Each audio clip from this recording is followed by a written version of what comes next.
for the United States of America. I pray for him. I pray for President Bush, still President Obama, because it's a heavy responsibility.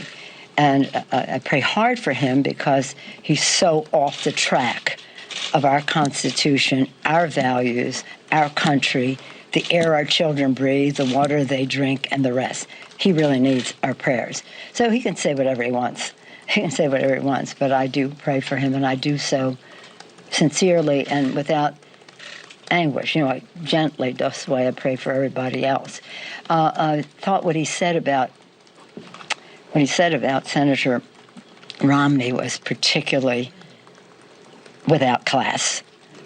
What did he say? There's some people who use faith as an excuse to do the wrong things. You remember what he said about Romney? You got that there?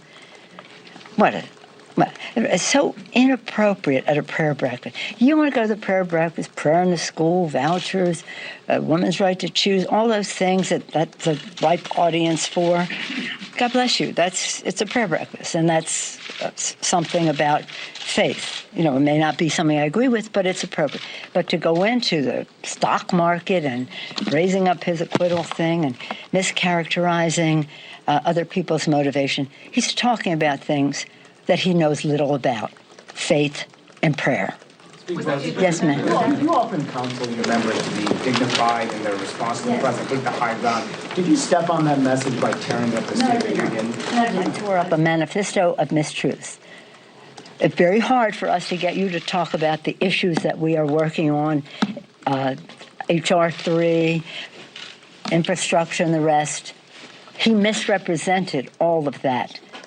Was necessary to get the attention of the American people to say, this is not true, and this is how it affects you.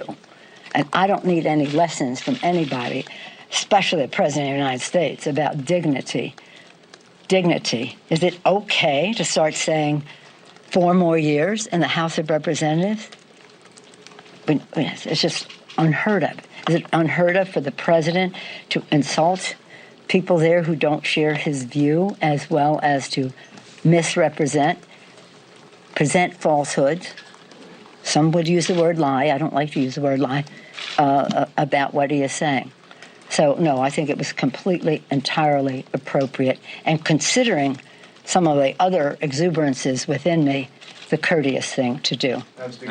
Yes, sir. Does it give you pause? I know you'd like another president, but to invite him back for a State of the Union, given what you're describing as... Next year, we will have President of the United States. That is an absolute imperative for our country, for our Constitution, for the land that we love from sea to shining sea, which he degrades almost every day, but several times a week, for who we are as a people, a nation of immigrants, unless you're blessed to be born a Native American, a nation of whom he denigrates, and for our values, which he just is disloyal to the Constitution, degrades the environment, denigrates who we are as a people, and undervalues who we are as a great country that is a good country where people care about each other and where there's a sense of community. It's appalling, the things that he says, and then you say to me, tearing up his falsehoods, isn't that the wrong message? No, it isn't. It's just I have tried to be gracious with him. I'm always dignified. I thought that was a very dignified act compared to my exuberances, as I said. But we will not allow any president to use that capital